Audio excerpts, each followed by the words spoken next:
Bolsonaro, com inclusive a frequência de uma funcionária fantasma sendo dada pelo próprio Jair Bolsonaro no gabinete dele, isso tem que continuar a ser apurado. Há crimes aí.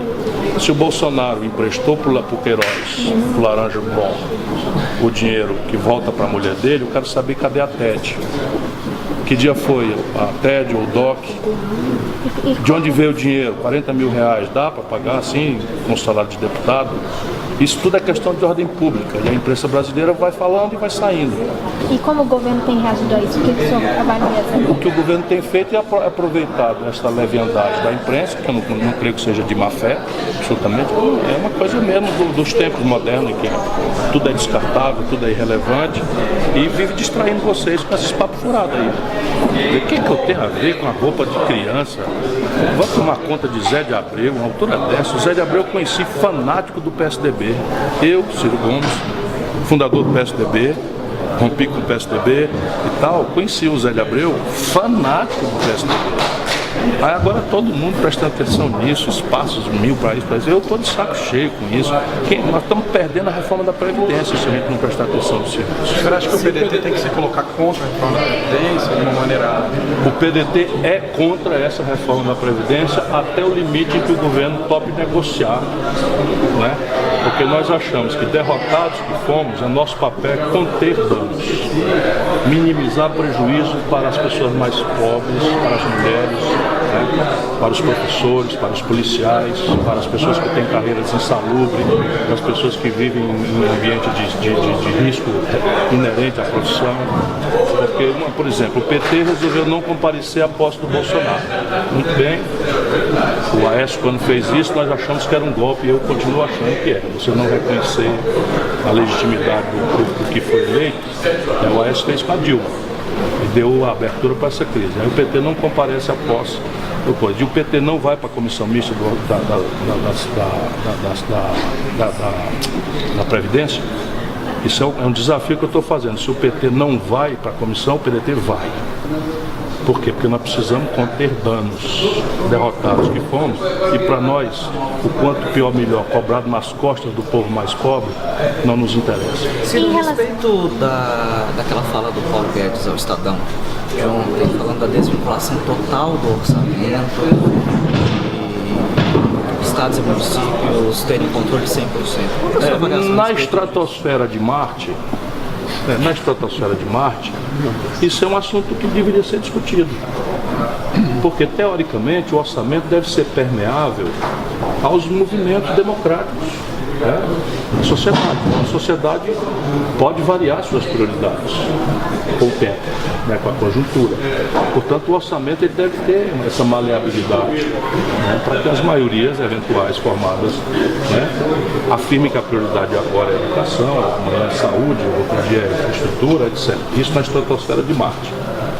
Porém, neste lugar aqui, chamado Brasil, o Paulo Guedes defendeu ardorosamente, e não propôs a revogação, um teto de gastos por 20 anos sobre saúde, educação, cultura, ciência e tecnologia, segurança pública, que são os assuntos graves da população. Como é que compatibiliza essa flexibilização anunciada, que é boa na estratosfera de Marte, com esse teto? O que ele está querendo dizer, sem dizer, é o de sempre. Ele quer produzir excedentes para jogar no saco sem fundo da especulação financeira, de onde ele vem e para onde voltará.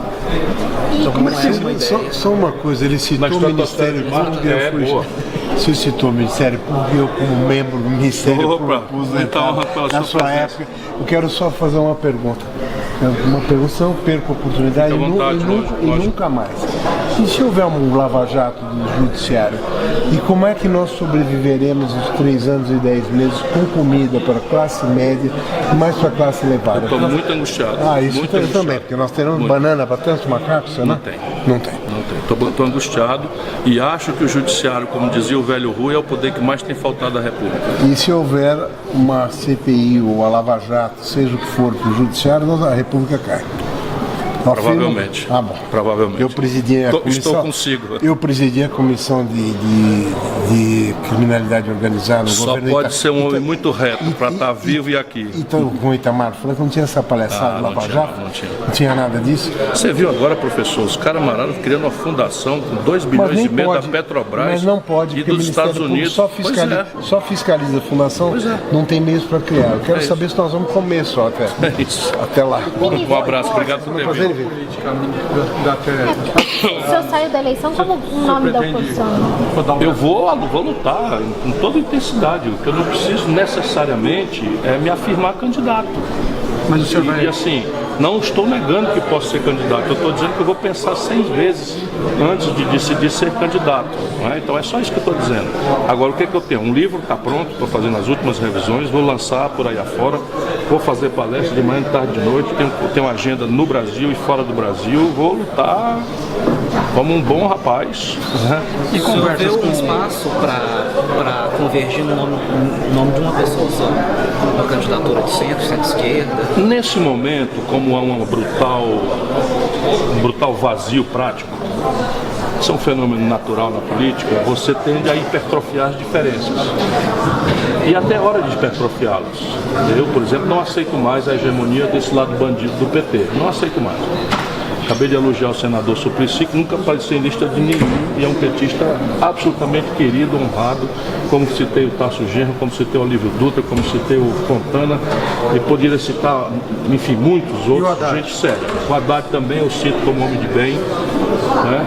Mas esse lado quadrilha eu não aguento mais, não quero saber e vou enfrentá-los. Acho que eles são corresponsáveis por esses malefícios todos que o Brasil está vivenciando. E com eles agora, não mais. daqui a pouco tem a luta real.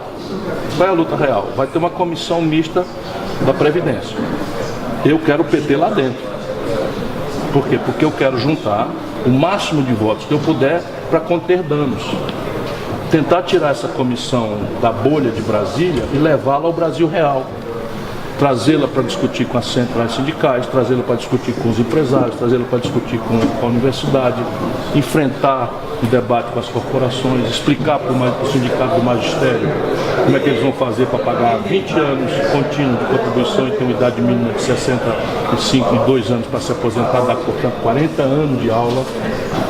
Vou levar para os policiais a discussão se eles aguentam com 65 anos, mais 40 anos de contribuição, se eles conseguem correr atrás de bandido nessa condição. Por que não se cobram as fraudes da Previdência? Por que se faz renúncia? Vamos lá, jovem. Queria te fazer 3 perguntas. A primeira é que durante a tua campanha, eu acho que foi na UFMG, falaram que a tua campanha não estava tão conectada assim com o povo, com a população, não tinha tanta base social e enraizamento social. Né? E a gente sabe que o MST, o MTST, a Ponte, está muito associado ao PT, assim, ainda hoje. Você acha que isso foi uma barreira assim, para o teu enraizamento social nos rincões do Brasil? Veja, isso é a conversa petista, que pensa que ter base social é cooptar, subornar, sabe, censurar, controlar as cabeças da sociedade civil. E aí fica falando só, porque viraram tal. Agora, na campanha, das 6 maiores centrais sindicais brasileiras, a CUT ficou com o PT, as outras 5 ficaram comigo. Hoje a minha tropa está ganhando tudo quanto é de grêmio estudantil em todo canto. Nós do PDT estamos mais fortes que o PT na UNE, em todos os outros lugares. Então, por quê? Porque eu não quero cooptar ninguém. A Vox Populi publicou uma pesquisa na véspera da eleição, subornada pelo PT, que replica as piores práticas dos piores partidos, dizendo que a eleição estava 50% a 50%. Vai na internet para ver. Esse 247 recebe dinheiro do governo para mentir igual a Veja faz, a serviço da direita. São exatamente a mesma podridão, a mesma coisa, a mesma falta de escrúpulo. E tem a arrogância de falar em nome da sociedade civil brasileira. Sabe quando foi o resultado das eleições no Ceará? Eu ganhei a eleição e o Bolsonaro tirou o 3º lugar. Sabe qual foi o resultado aqui em São Paulo, onde o Haddad tem atuação? 68% Bolsonaro, 32% Haddad. Quem é mesmo que fala pela sociedade civil? Só mais uma pergunta, assim. Você fala muito do soft power, né, americano e na guerra híbrida, tem falado muito isso nas suas palestras. Parte dessa guerra híbrida hoje se concretiza pelas fundações internacionais, Rockefeller, Gates e tantas outras. E aqui a gente tem algumas instituições reproduzindo essa prática como a Renova. E eles estão colocando quadros políticos em diversos partidos, de diversas tendências do espectro político. Você acha que isso faz parte também dessa chamada guerra híbrida? Não, eu não tenho essa paranoia, não.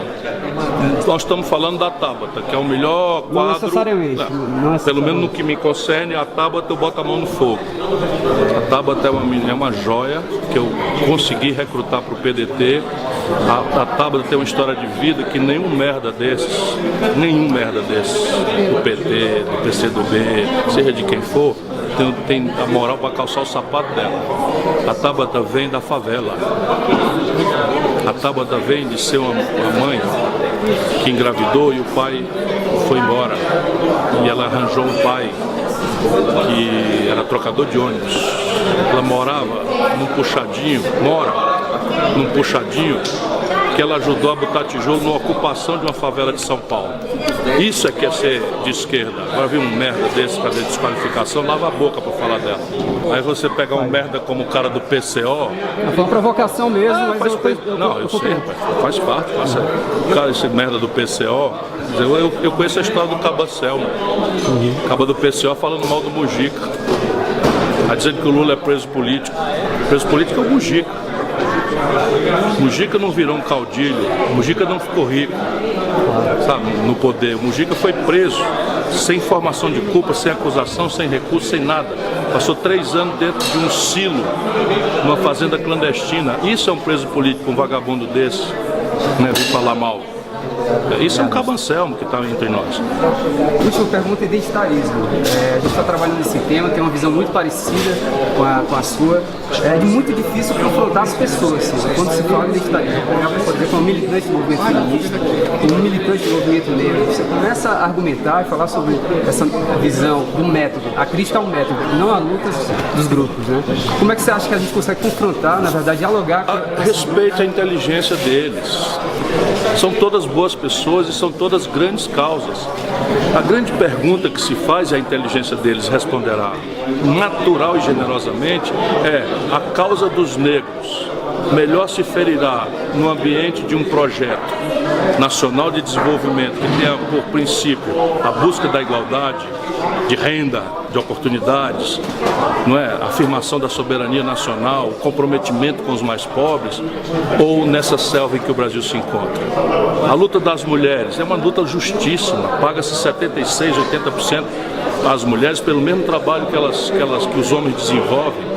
O feminicídio está crescendo exponencialmente no Brasil, a população carcerária feminina está crescendo e elas são espancadas. 30 mil estupros foram registrados no Brasil nos últimos 12 meses. A causa mais justa do que a causa da mulher brasileira? Agora a pergunta é: esta causa se afirmará melhor no ambiente de um projeto nacional comprometido com a legalidade, com a decência, com a igualdade, com as oportunidades para todos, com uma escola emancipadora, ou nesse ambiente de confusão, de palhaçada, de segregação de brasileiro contra brasileiro?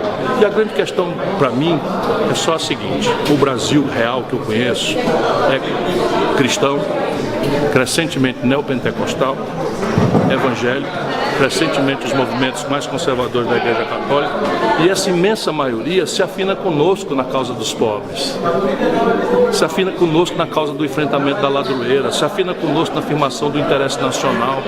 Por que em nome da propaganda americana nós vamos aceitar trocar o lugar da luta para coisas que são assustadoras para essas populações? Por que a gente não tem a humildade de compreendê-las e evoluir com elas, ao invés de afirmar nossa superioridade falsa, tosca? Porque, repare, quem governa o Rio de Janeiro? Território das causas. Quem governa o Rio de Janeiro? A prefeitura, o Crivella. O governo do estado é essa figura chamada Witzel. Bolsonaro tirou 80% quase dos votos do Rio de Janeiro. Será que não há nada para pensar um pouco? Será que só esse gueto tem razão? e esse povão é todo um bando de fascista, eu não aceito isso. Eu não aceito a ideia de que 68% da população de São Paulo é fascista.